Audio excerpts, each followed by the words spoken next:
Haji asal Kabupaten Aceh Jaya hari ini menuju ke Banda Aceh sebelum nantinya berangkat ke Tanah Suci.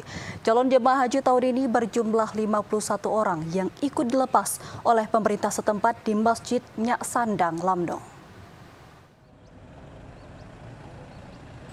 Dari 53 orang, sebanyak 51 calon jemaah haji tahun 2025 akan berangkat ke Tanah Suci untuk melaksanakan ibadah haji. Calon jemaah haji asal Kabupaten Aceh Jaya akan bergabung dengan jemaah haji lainnya, yaitu jemaah dari Kabupaten Aceh Timur, Banda Aceh, Pidi, dan Aceh Utara yang berangkat melalui embarkasi Aceh Sultan Iskandar Muda Banda Aceh.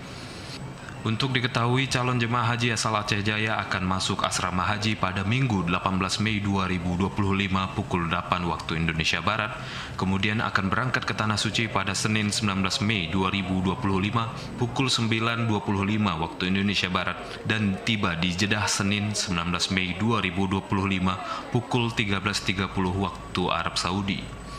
Kepala Kemenak Aceh Jaya Amirullah Jakfar menyampaikan calon jemaah haji asal Aceh Jaya yang akan menunai ibadah haji tahun ini dalam kondisi sehat sehingga pelaksanaan rangkaian ibadah haji 2025 akan berlangsung dengan lancar.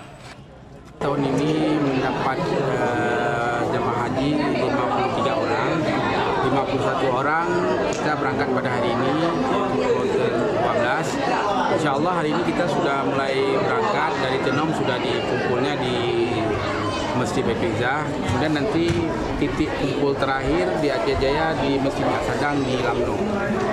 Nanti kita tepat pada asar kita bikin semacam prosedur pelepasan oleh Bapak Bupati kita, Bapak Satwadi. Nanti kita setelah acara prosedur kita langsung ke penginapan yaitu di